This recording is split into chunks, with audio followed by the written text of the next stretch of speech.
Hey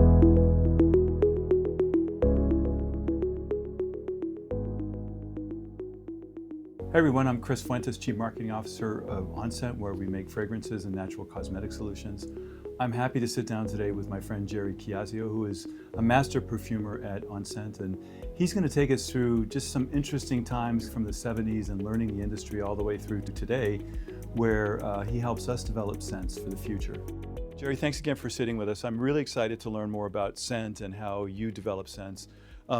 Before we get started with that, tell me a little bit about, you came out of college in the late 70s. It must have been an exciting time in New York City. Started out in junior college. I went to Wesley Junior College in Dover, Delaware. Actually started out majoring in mechanical engineering. I transferred into chemistry, graduated from there, and then I transferred to Pace University in New York City.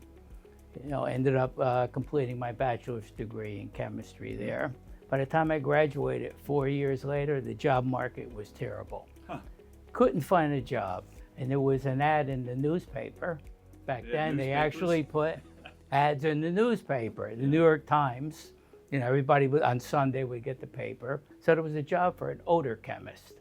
Honestly, I had no idea what the hell an odor chemist did.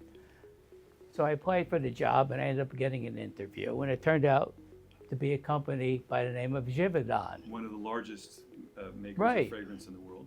No idea at the time. So I went for the interview and they gave me an odor test, which is basically a matching test of 5 citrus oils. No idea what was going to happen, and I got a call. I was offered the position. I was feeling good. Out of all these candidates, they selected me, So he said, well, I wouldn't get too crazy about it. Yeah. There was only 2 people who showed up for the job, and you were the only one who spoke English. Right, there you go. So, sometimes you have to be lucky. That's it. Luck has a lot to do with it. What does an odor chemist do? Well, I was working in the odor control lab. The first day, he gives me like 10 materials. I want you to learn the odor of these materials. Be able to, if I give you a blotter, identify them.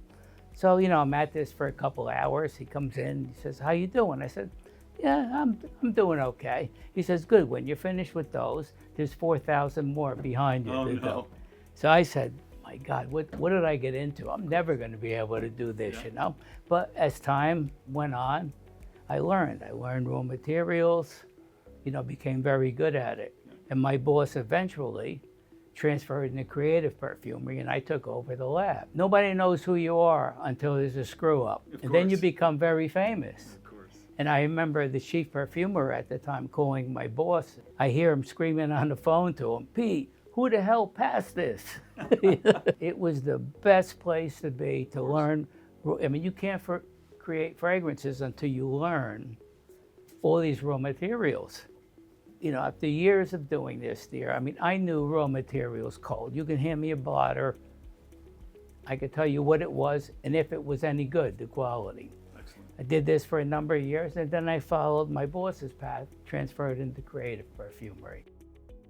Jerry, I know that you've created many scents over the years and have been in this industry a long time, and I know that the assignments have varied everything from making a great a body wash to a great deodorant. Talk a little bit about some of the products that you're most proud of and things that you made over the years that you just say, wow, I nailed it. I used to work on a lot of the Axe fragrances for Unilever. Interesting. From the beginning, did you start there as they began the brand?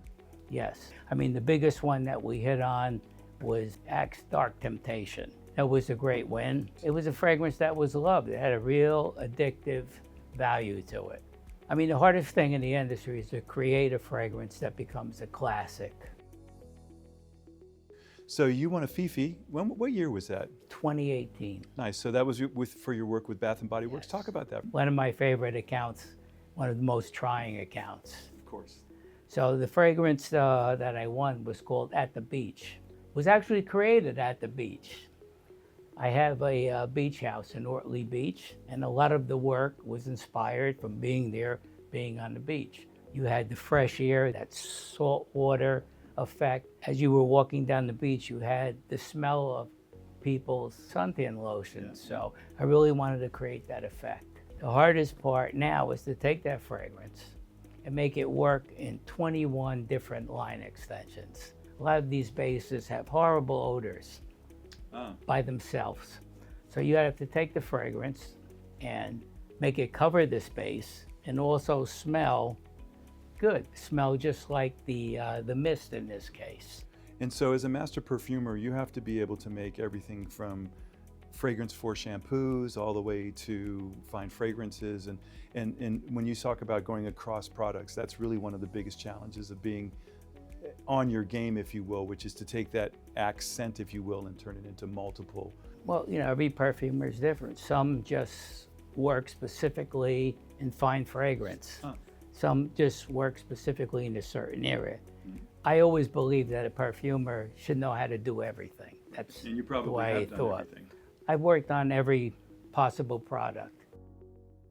Talk a little bit about how you identify scents and how you distinguish what you want, and you express how you created a beach, and how do you do that? You layer this together, and how do people like me recognize those scents? Help us understand how that works.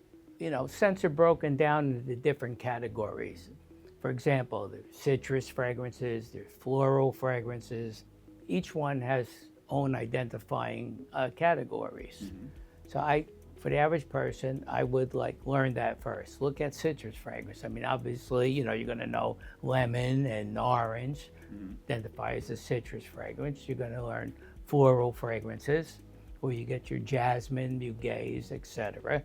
And then your oriental types, a lot of vanilla and woody, sandalwoody types. So I would start out breaking down fragrances into different categories, give you an understanding. So when you smell something, you say, gee, this is. So you could distinguish between an orange and a mandarin. So if you learn all the citruses, you can figure out what they are. But you'd be surprised because, you know, if you take orange oil and mandarin or even grapefruit, they all contain a lot of the same components. So you can easily identify them wrongly. So it's a matter of compartmentalizing them into groups. Yes. It's all trial and error, and sometimes it's like hitting the lottery. Exactly. You know? Is chemistry a really big part of creating scent? It's more creative. I mean, the chemistry background helps, especially when you're working in a different basis, because, you know, one of the problems you have in these bases is you can make it smell great, but what happens 2 days later when there's no fragrance left? Or what happens when the base is white and it turns yellow? How much work do you do on color? Are you focused on scent or on both? On scent, but a lot of times you would get a profile and they would describe the color as being blue. I mean, it's, you know, so subjective. That's what makes it great. You know, what I could love, you could hate. You want everybody to love it, but Exactly. or you hope the majority. You know, they do a lot of testing. If it's somebody likes it at all. Yeah, Exactly. yeah. What's the thing that's changed probably from the 4 decades you've been in here? The thing is, if you take a classic fragrance that was created back in the 2000s and you smell it today, you'd be amazed at how different it smells. You know, it's like a gradual thing, and some people don't recognize it. But when you look over that time span, it's amazing how different these fragrances smell. Full circle back to OnScent. You are now here with our company, and talk a little bit about why you like working at OnScent. You know, people always ask me, what do you love about what you do? And for me, it was the competition. So I love being in the game, being against the best perfumers in the world. We appreciate the opportunity to learn about your journey. It's fascinating, and congratulations on being named a Master Perfumer for OnScent. It's been fun. Thank you.